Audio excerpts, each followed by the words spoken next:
group. We are so happy to have you joining us. So each month we hold the Primary Servants Division, so obviously it makes sense to include you with us. And it's the first Sunday of every month, so we'll be in the big church bar any weddings, and it's your meeting. So it's for you guys to tell us, you as primary servants, what you want to hear. I like to do one spiritual talk and then the next month something practical. And we've also got Christina Iskander, who's a psychologist who is available for the primary kids. So she's already given us a talk at the beginning of the year, but we've got all these resources at our disposal. So if there's a particular topic you would like to hear, then please let us know, because it's your meeting. If there's a different style, so it's not just a lecture, if you guys want to present, please let me know. It's meeting designed for you, so I want you to benefit from it. So if there's anything that we can make it better, then please let me know. Today we have one of our own servants, so Bernadette, and she's going to be talking to us about how to give an engaging lesson.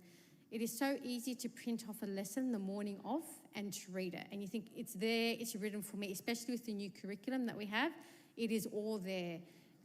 That's not enough. If you were to come to class and to read the lesson, that is not connecting with the kids and that is not engaging with them. So hopefully we can, Berna can share with us some tips about how best to engage with these kids and to give an engaging lesson. Thanks, Berna.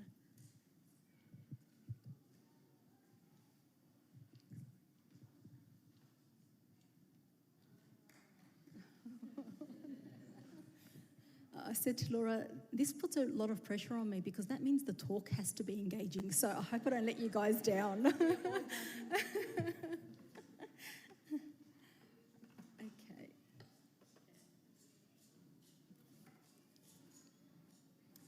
Okay, so you can all see that? Am I in the way?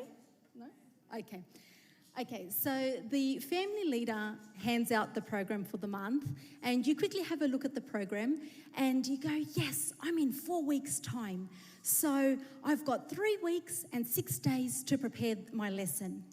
And then the days pass quickly and you realise it's Saturday night, you had a wedding on, you had a baptism, you're absolutely exhausted, you print out the lesson, you go, I'll just look at it tomorrow morning. Tomorrow morning you sleep in, on Sunday morning you sleep in, you rock up at class and you go, thank God for the new curriculum. I'm just going to print it out and I'm going to read it, everything's there.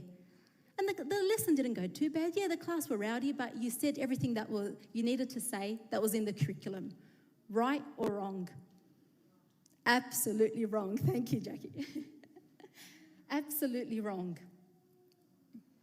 Okay, so you're like that minion there. Woohoo, I've got 3 weeks and 6 days. But no, you need to prepare way in advance because it is our responsibility as servants. It's our responsibility as servants to train up a child in the way he should go, and when he is old, he will not depart from it.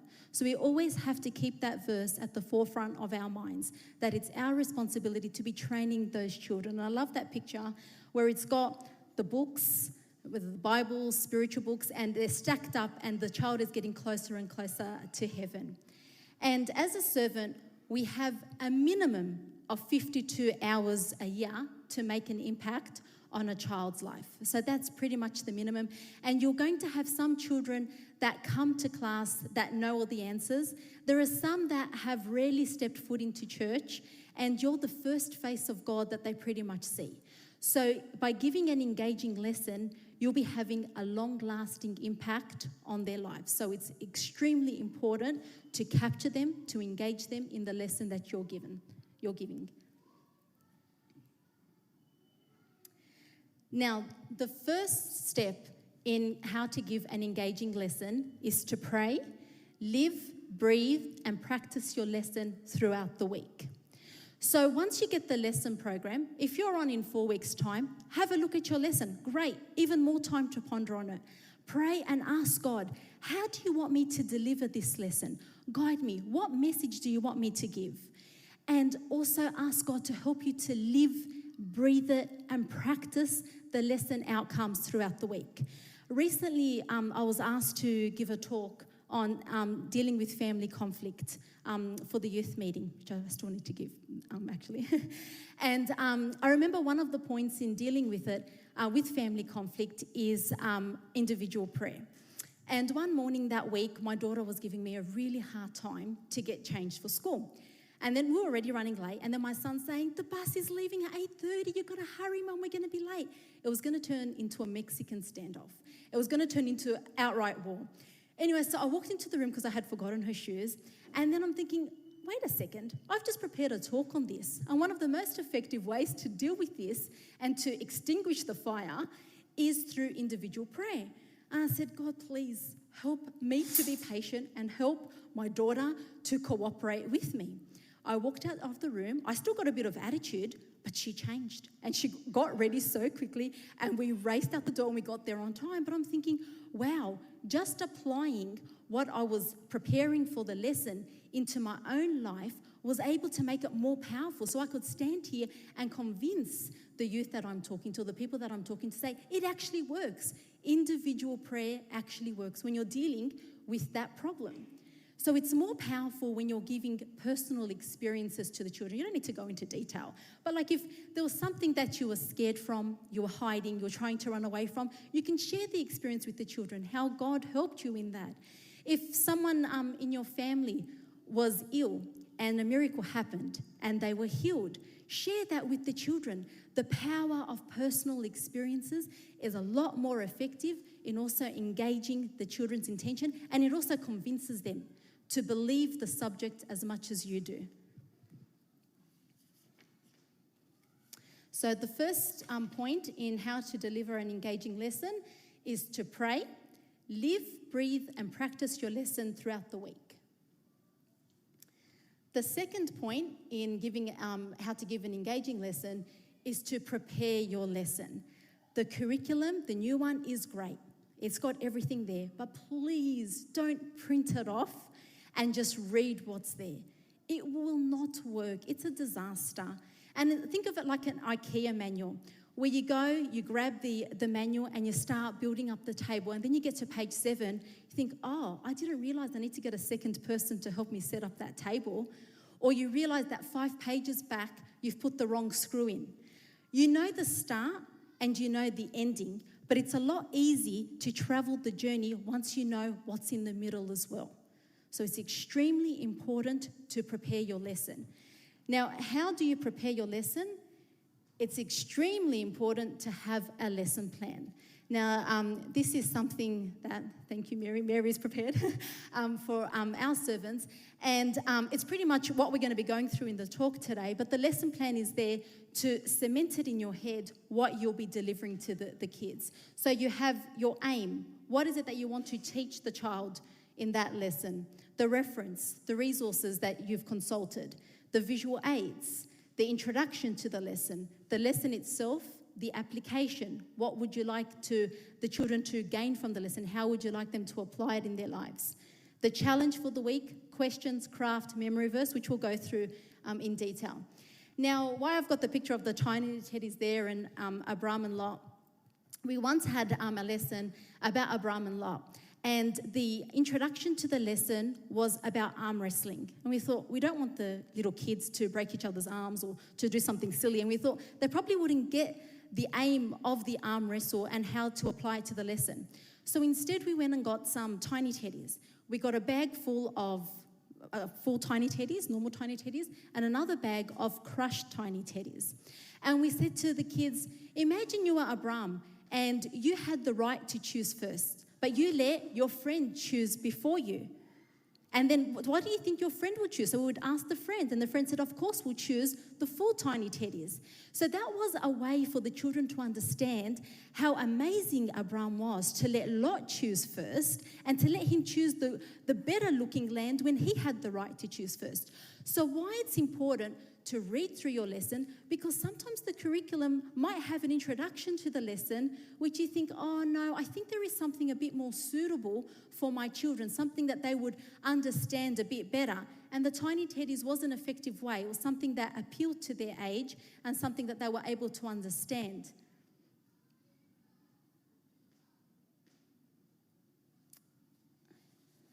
Okay, so it's also extremely important to read every word of your lesson and treat it as quiet time with God. So once again, don't just print the lesson from the curriculum and read it. It's so boring for the children when you're standing there and just reading from your paper. You need to know it. And also consult the original source. So if it's a story from the Bible, then go back to the original Bible passage. Read it from there. If it's a story about the life of a saint, go to the Synaxarium or go to the internet and look up the Orthodox stories about that saint. Why is it important? Because we as servants need to know the background of these stories. So the lesson plan, the curriculum might have a story of Saint Mina, and they'll tell you about his life, but they might not mention the part about the camels, why the camels appear in the picture. And so if the children are asking you, oh, why do the camels appear in that picture? You need to know. You can't say, oh, I'm not sure, I'll check with you. This is something that you'll need to know. If you're giving the story about St. John the Short, the curriculum will probably tell you he walked a long way, but go and find out how long he walked for. It probably wouldn't tell you that in the curriculum. Go and find out. He walked for 19 kilometres. That's from here to Macquarie Fields or here to the city and back again, I think, if I'm correct. Mina would know. City, about here to and back again, yeah. So let them visualise how far that would be. It's important to understand the background knowledge for you to be knowledgeable in that. So when they come and ask you those tricky questions, then you're able to answer it, and also just for your own benefit, so you can appreciate the saint more and the story more and the miracle. Okay, and a Sunday school teacher, she gives a personal recount of her personal experience.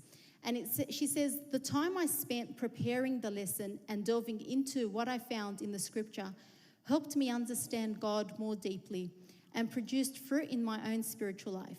It then enabled me to walk into my classroom with confidence as I'd researched what was in the Bible and I knew I was teaching sound doctrine. Now, it's really important that you come prepared to class. The worst thing a servant could possibly do is run late to class, go in all flustered. The kids already are out of control because they're sitting there bored waiting for you to get everything ready. And then you sort of are lost. You don't even know where to start because the TV's not working or, your craft is still getting printed off. Go to class early, set everything up, make sure your resources are available so that as soon as the children walk in, you are ready to go. There's no time for them to become rowdy and to get distracted before the lesson even starts. So the second point in how to give an engaging lesson is to prepare your lesson and to be prepared. The third point is to ensure the length of the lesson is age appropriate and to vary your tone.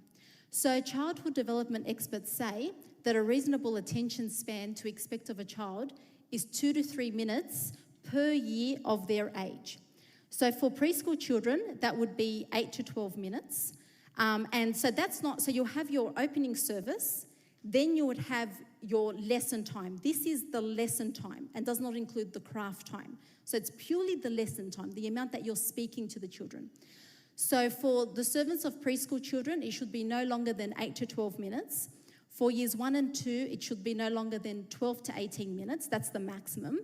For years 3 and 4, it shouldn't be any longer than 16 to 24 minutes.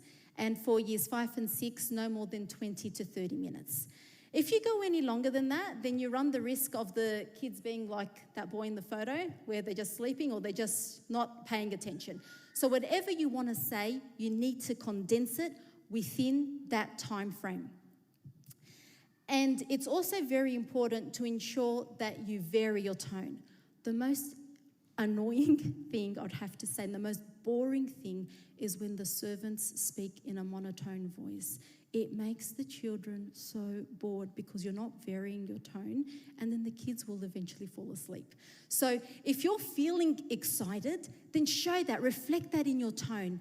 If there's something that is making you upset in the story, then let them feel your sadness. If there's a miracle that you're amazed by, then let them feel your amazement through your tone. Your tone will allow the children to empathize with you, to understand the emotions that you are going through, what the lesson is about, and then it helps them to connect and engage to the story. So please vary your tone. Now, does that mean if for, say, year 3 and 4, the servant has 16 to 24 minutes to give the lesson, is it pure talking? Is it just talking? No. You need to have visual aids within that lesson. This is one of the most important points in giving an engaging lesson.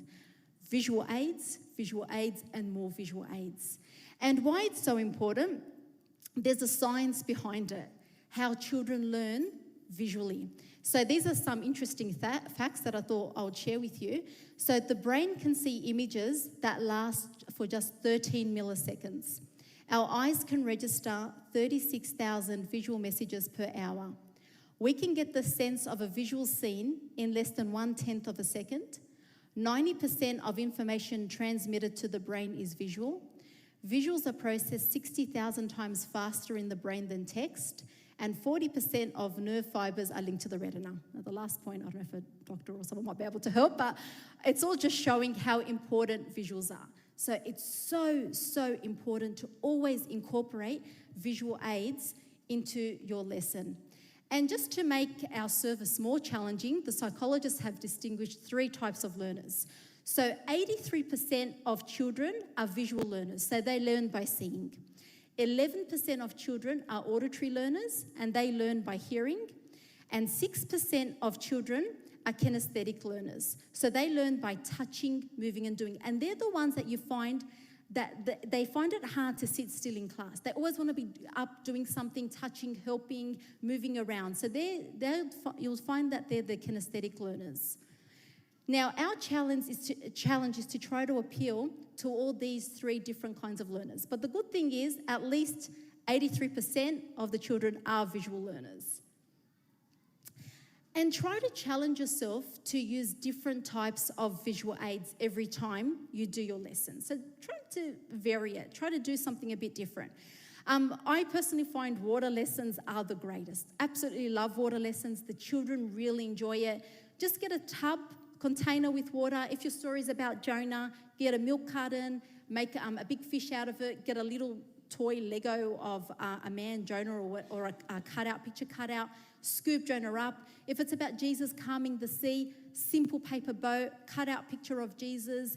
The kids absolutely enjoy it. Now, with the older age group, they still love these kinds of visual aids, but it's just the practical application that will be different. Get the children involved. And why I have that picture up of the healing at the pool of Bethesda, we once had a lesson. I don't know if Rita's here. No, it's Rita. No, she's not. Okay. We once had a lesson where one of the servants had a brilliant idea. She tied up the leg of one of the children with her scarf, and she had an angel. One of the children dressed up as an angel at the front of the class. She had a big bowl of water. And then she had another child next to the paralytic child, and she would have them either have a broken arm or like a cloth on one eye to represent like some kind of form of sickness. Then she would ask the angel to stir the water. So the angel would stir the water, and then she would say to the children, okay, quickly go. The first one in gets healed.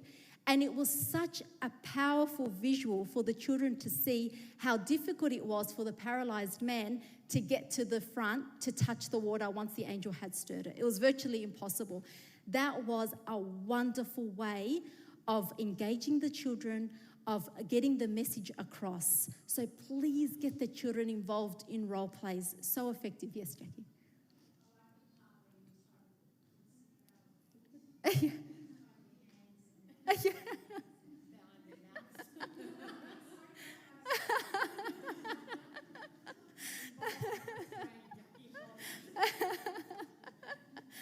Okay. Now, other ideas, pretty much the world's your oyster with visual aids. Felt boards. Now, the resource room, I actually just spoke to Marianne. I go, the felt board, I know you have a felt board in there. She goes, yes, and it's been repaired. It's got many stories from the Bible that can be used. And she said that you can order it through iServe. It's through the resource. There's a third point that has resources there. She said, but it's better to let her know a week beforehand if you want a felt board. A felt board is a really effective way of getting the kids engaged. Even pictures of the characters, just putting them on paddle pop sticks or holding them up, just so the kids can visually see something. They just need to see it. Or props. So for example, St. John the Shore. We once had a lesson where the servant brought in a stick. It's like, can this stick turn into a plant? No, it's virtually impossible. Then we had a real plant to show them how it was converted into a plant. It's more powerful when they can see it visually. If your lesson's about feeding the 5,000 and you want to tell them that, all that Jesus had was 5 loaves of bread and 2 fish, you probably wouldn't bring in the fish. You could bring in cutouts of the fish, but bring in real bread. Show them 5 loaves of bread. Would this be enough to feed 5,000? Allow them to see it visually so they can see the magnitude, the power of the miracle that has taken place. If you're doing a lesson about Elijah and the widow baking the bread, show them, bring 2 jars. Show them how little flour and oil the widow had, and then show them the full jar of oil and the full jar of flour, to once again show them the power of that miracle. If you just say it to them, it won't mean much. But if you show it to them, they can see it, it is so much more powerful. If your lesson's about the censer, ask one of the deacons or the male servants to bring in the censer and hold it while you're explaining the different parts. If it's about respecting the church or the icons in the church, bring them into the church for a short trip. Show them, let them see it. But please do not stand in front of your class and just talk without any visual aids. It will just go over their heads. You will not be able to get their attention. Other ideas are puppet shows. I know that we used to have a puppet show, like we used to have the board. I want to do it. What happened to that? That was so effective. I guess. So if the servants would like to use it, who can they contact?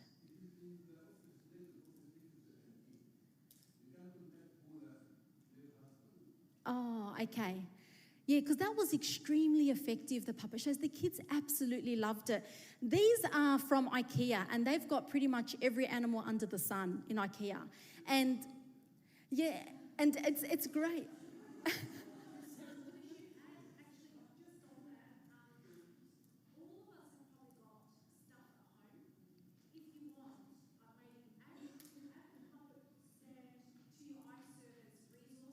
Oh, that's a great idea.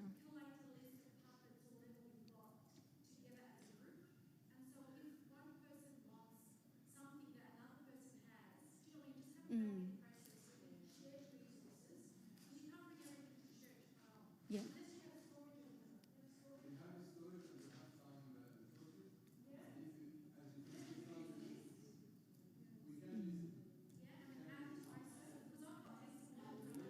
Yeah. Yeah.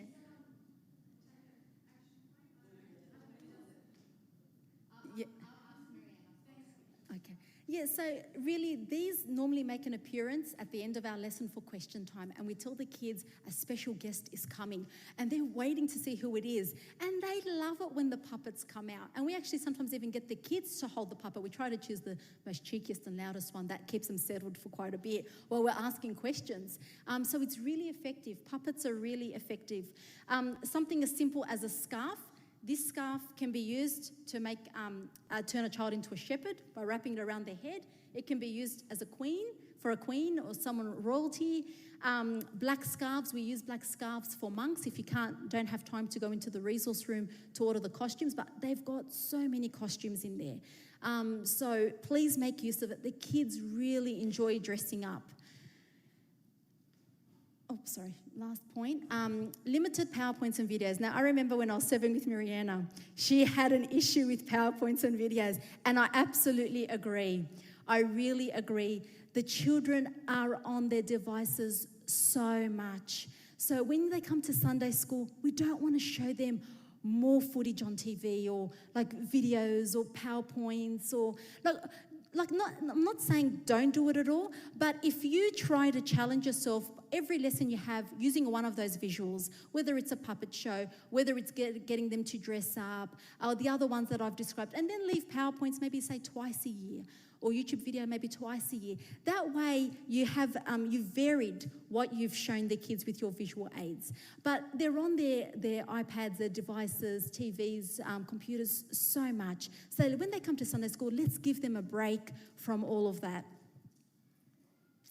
So the fourth point in how to give an engaging lesson is visual aids, and more visual aids. That one is probably one of the most important points. The fifth point is to teach the kids how to practically apply the lesson objective to their lives and set them a challenge for the week.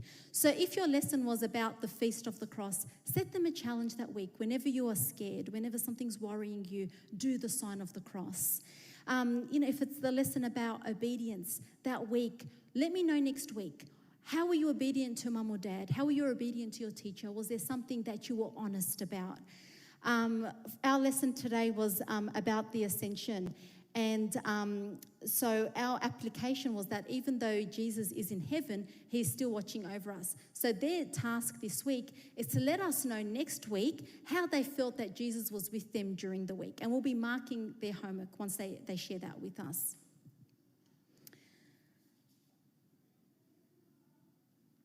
Okay, now in every lesson there's a memory verse. With the memory verse, please explain the memory verse to them in less than a minute. It doesn't need to be long. I'll give you an example. About 3 weeks ago for the year 1s and 2s, our memory verse was, "And they continued steadfastly in the apostles' doctrine and fellowship." There are at least 3 words there, forget it. They had no idea. But the servant was kind enough to actually explain the meaning of that verse and those words. It didn't take long, less than a minute, but something that they can understand and that they can apply in their lives as well, and to deliver the message of the lesson more effectively. Now, every lesson should end with a time of reflection and asking questions to test the children's understanding. That's really important because you want to make sure that the children were listening, and it sort of gives a summary at the end. Sometimes we do find in question time the children can get really rowdy. So if you find that it's just you're just losing control of the class, then stop it halfway. It tends to happen halfway. Stop it. You don't have to continue with the rest of your questions. And then the children that haven't answered yet, just get them collectively to say the verse together. But you should be able to at least get through the majority of your questions and get through a summary of the lesson within that time frame without the class getting too rowdy. Okay, so the fifth point in how to give an engaging lesson is to the practical application and explaining the memory verse. The sixth point is craft time. So we're dedicating, so remember we have our opening service. Opening service should finish by about 11:20, between 11:20 and 11:30. Then you have your lesson, which according to the age group will be between 15 to 30 minutes, depending on the age bracket that they fall in. And then the last 5 to 10 minutes should be dedicated to craft time. Now, craft time is a brain break for the children, and it also appeals to those kinesthetic learners that we were talking about earlier, the ones that like to learn by touching and doing things and moving. Craft time is really important as well because it cements the lesson objective in their heads. And instead, the kids have been there for about 50 minutes and they're just listening. This is a time for them to just sort of enjoy their own quiet time and tap into their creative abilities. So craft time is quite important, and it could be a variety of different ways that you can introduce craft to them. It could be colouring in pictures, something as simple as colouring in, filling up a jar with prayers, paper plates craft. Today we did the Ascension, and so the kids were given picture cutouts or paper plates, I think with some of them, and they were given a glue stick and they just put some cotton balls around the picture to represent the clouds and the Ascension, and the kids absolutely loved that. Hanging fruits of the Spirit from a tree, another effective craft that can be given to the kids. Jonah being swallowed by the whale. If you go on the net, there's a plethora of different craft activities for Jonah being swallowed, and it's really, really creative, and the kids absolutely enjoy craft time. Now I remember, just with the pot plant, the year 6 servants had given out to the year 6 students pot plants. And my son came home and he quickly asked me to plant it for him. And it was great because he would go and water it every day and he would go and check to see if the plant had grown. And it served as a daily reminder of that lesson for that week. So that was a really effective craft, something that they were able to take home, they can place on their tables or outside in the garden to just constantly remind them of the lesson that Sunday. So the sixth point in how to give an engaging lesson is to have some craft time.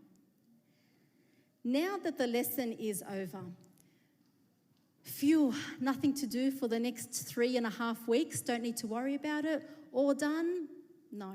Now it's time for individual service. And individual service is probably just as, if not more important, than the lesson itself.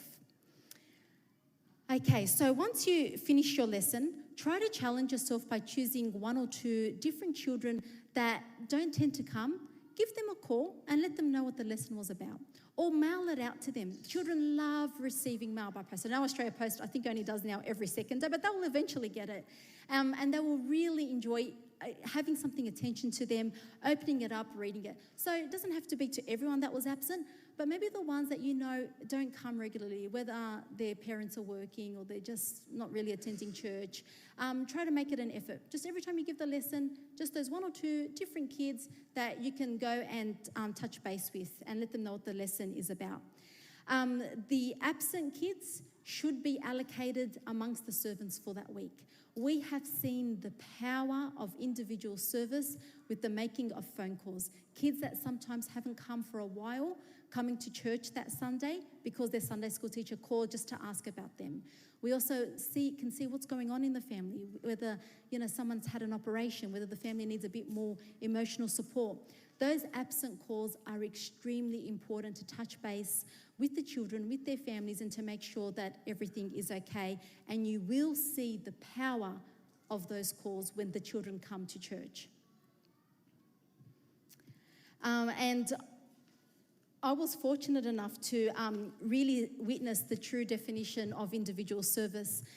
My daughter last year, she was in kindy, and she wouldn't go to her class. She would always come and be my shadow in my year 1 class. And her teachers, without myself or anyone asking, would come up every Sunday after the lesson without fail and explain the lesson to my daughter, give her the craft and give her the lolly that they gave out that day, and give her a big hug. That would make her Sunday.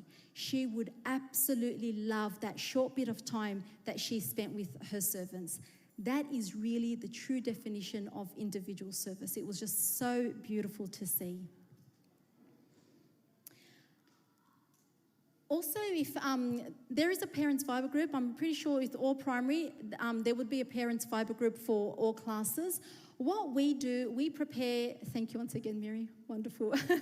I know Mary doesn't like it, but Mary has prepared these summary and homework sheets, which is really just wonderful just to explain to the kids and to the parents, because it's sent out on the parents' Viber group, just a summary of what the lesson was, and it's really in really simple terms that the kids can read, and the homework sheet. That is sent on the parents' Viber group for those kids who are absent and for those who have actually attended but would like to see it as well throughout the week. And what we do with the summary sheets, we used to hand them out to the children, but now what we do, because we found that it would just go missing, or if you're like me, it will end up at the bottom of my handbag and all scrunched up. So we thought, the servants have put in quite a bit of effort into this, so it's important for it to be stored in a proper way. So we've created portfolios. Now, this is an old one. This was from 2018, but it's a similar idea. And what we do, instead of giving out a printout of the summary sheets, we gather it and we actually put it in the portfolio. And at the end of the year, we hand it out to the children. And they absolutely love it because it becomes like a mini Bible for them. And that way, all your effort throughout the year, all your preparation in giving an engaging lesson is stored in here. And instead of them just throwing it out or just getting piled up somewhere, it's stored for them safely.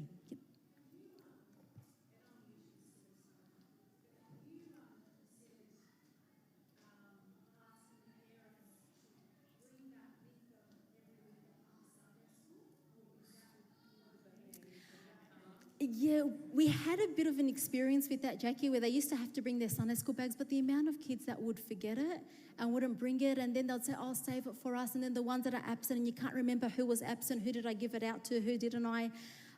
So we found that it started to become a bit complicated.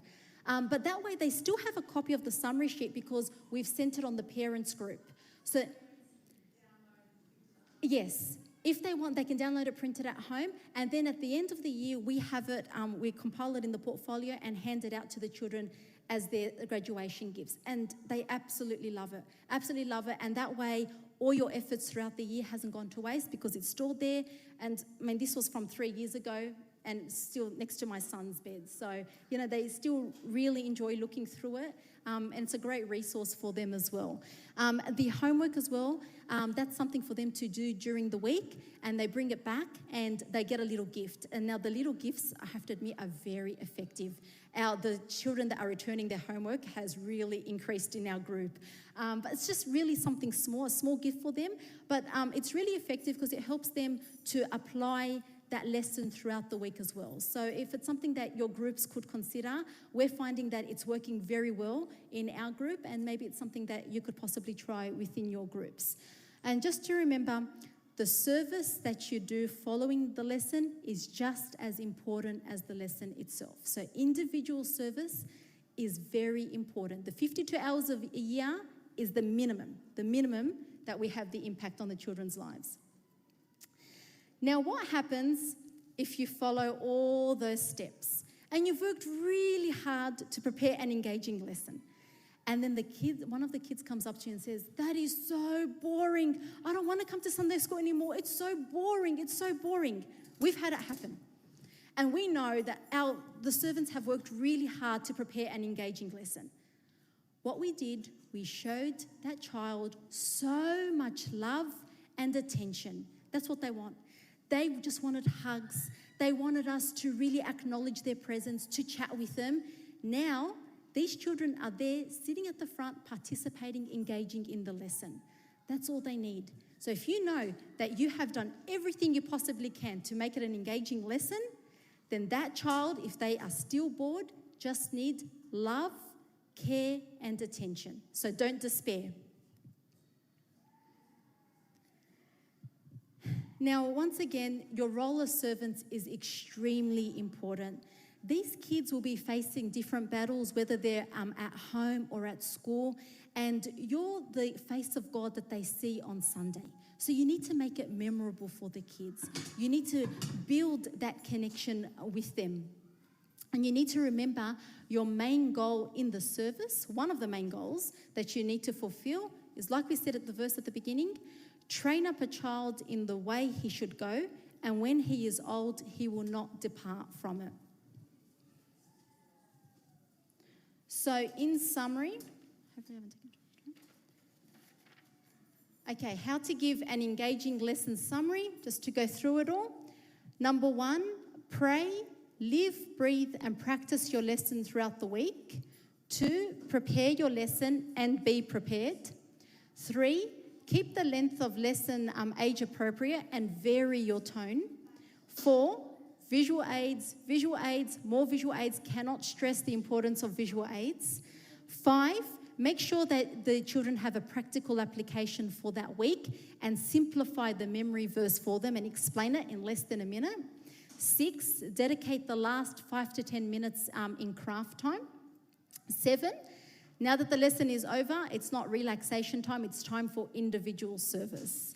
And 8, remember to always fulfill your ultimate goal as a servant, to train up a child in the way he should go, and when he is old, he will not depart from it. Anyone have any questions? One thing that I wanted to mention, I know with year 5 and 6, maybe some of these crafts might not be suitable for them. I think with year 5 and 6, something that would be quite effective would be mini workshops where they can go split up into little groups and maybe give them a scenario where they can come back, act it out and say, what would you do in this scenario, and get them to act it out. I think workshops would be effective. I know you're a bit limited in the church with, cutting and gluing and things like that, or you could pretty much bring it half prepared, the craft, and they can just finish it off with a bit of glue. But I think workshops would be an effective way for the older kids to get involved. Any questions? No? Yeah, okay. Thank you. Thank you, Berna. I think there are a lot of helpful and practical tips there, and I really encourage you to apply them, especially your lesson starts at minimum a week before. So please pray and live it that week. I think it's probably the most important lesson. Just some quick updates. You also have got messages about the hymnology classes that are starting for all age group. Please encourage your children and remind them about them in Sunday school. So all age groups, there is a link with where they are at. If you haven't got it, let us know. We can share it with you. But every Sunday going forward, hymnology classes from 12:30. So please encourage your kids. We also have Pentecost prayers, the Sagda prayers on 20 June. So in 2 or 3 weeks' time. There won't be any formal Sunday school classes, but we'll have the Sagda prayers. And I don't know if we're having a kids Sagda or not. Maybe we'll just wait for Bunas to confirm that, and we'll go from there.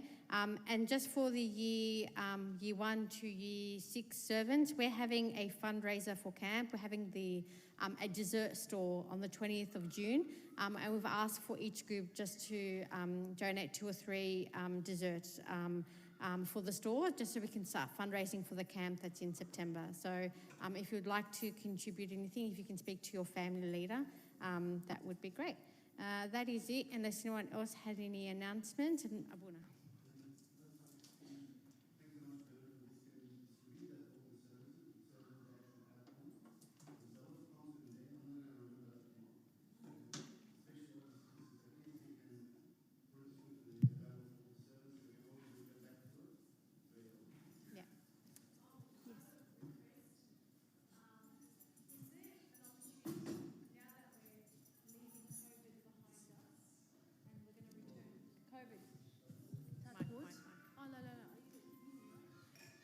Testing. I'm just asking, we're in June. Is there like for this camp that's coming up in September, that's great.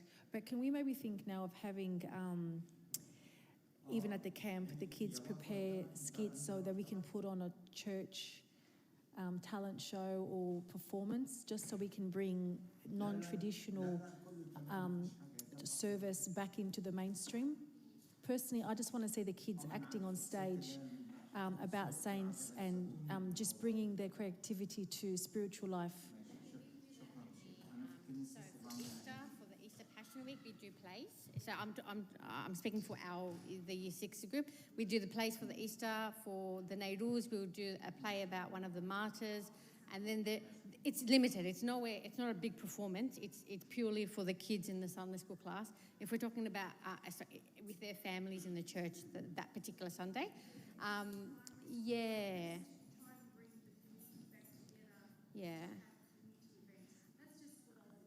Yeah, I think the next big one is probably the Nairus. We tend to do a play about one of the martyrs, and we get our kids to act it. I don't know if you guys wanted to join us and do something, individual skit or something else. When Bernadette was talking about Sunday school projects, maybe in the class, and I don't know, it's just an idea. Like you have a church project, and then we want the kids to come every week. So it'd be nice for them to do homework or something leading up to a church event. Yeah. So that way, it's just a now. The committees come every week to work on a community project. That's all. I'm supportive of it, but you need somebody to lead us. Are you putting your hand up to lead? Yes, Jackie volunteered. I've already done it in my actions. What a great suggestion, Jackie. Do we have 5 servants? Okay. Me plus 4. Okay, yes. But you need 5 to share the work. Yes. But I just think for the church to, Yeah, I think we'll recruit. Yes, are you volunteering? Or questions? So this is something that was done when I was like pretty young in Egypt, because I attended Sunday school there. And what they used to do, like the acting team, whatever, they would have like a play, and everyone would go around in Sunday school, tickets for parents to buy and get their kids to come watch the play, and it's like stories of saints. And it's actually, I learned so much.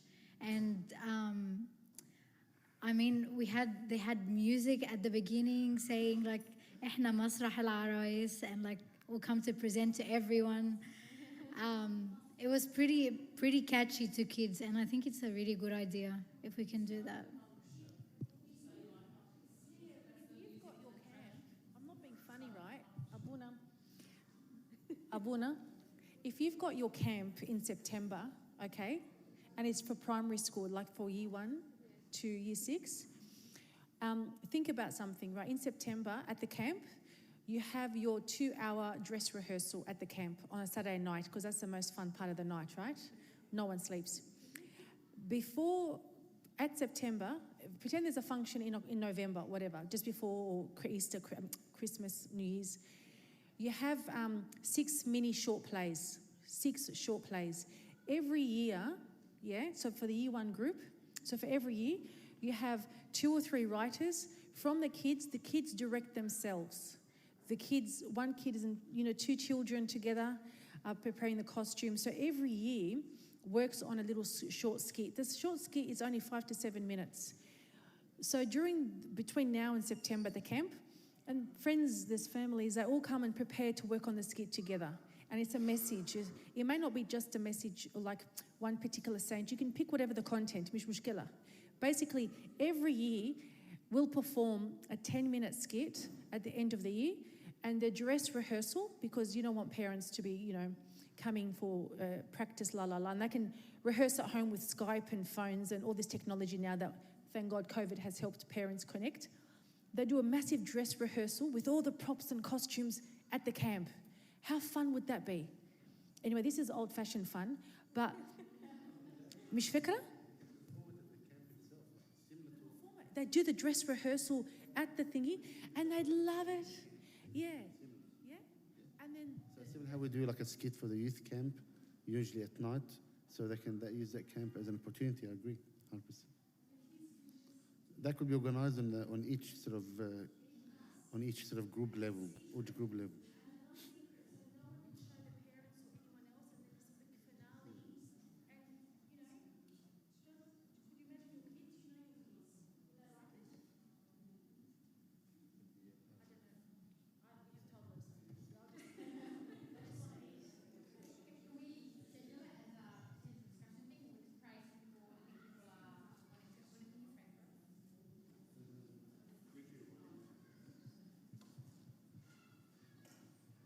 In the name of the Father, and Son, and the Holy Spirit, Amen.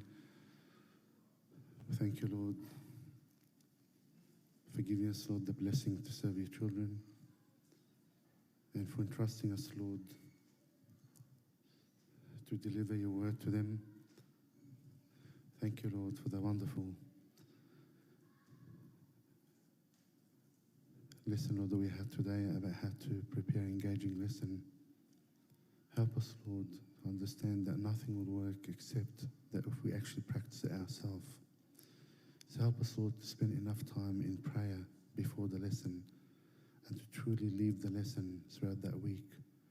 So when we come, Lord, to give the lesson, it's truly engaging because it's from a practical experience that we as servants have experienced ourselves throughout the week before. Help us, Lord, not to be teachers, but to be servants. Help us, Lord, not to transfer information, but help us, Lord, to show your children, to show you to the children, Lord. Help us not, Lord, to be just transferring knowledge about you, but help us to transfer the experience of knowing you, Lord, and living a life with you to the children. We ask you, Lord, to bless your servants, Lord, reward them for all the effort. It's sometimes not easy, Lord, to serve your children, but with your power, with your strength, we ask, Lord, to bless them and reward them for all the effort, Lord. Through the prayers and intercessions of St. Mary, St. Mina, and all the saints of today, hear us, Lord, we pray thankfully. Our Father, who art in heaven, hallowed be thy name. Thy kingdom come, thy will be done on earth as in heaven. And give us our daily bread. Forgive us our trespasses, as we give those who trespass against us. Lead us to temptation, but deliver us from evil. Through Jesus Christ our Lord. Thine is the kingdom, the power, glory forever. Amen. In the name of the Father, and the Son, and the Holy Spirit. And now love God the Father, the grace of His only God and Son, our Lord God and Savior Jesus Christ, the gift, communion of the Holy Spirit with you. Go in peace, may the peace of God be with you. Thank you so much, Bernadette, for a wonderful, engaging presentation.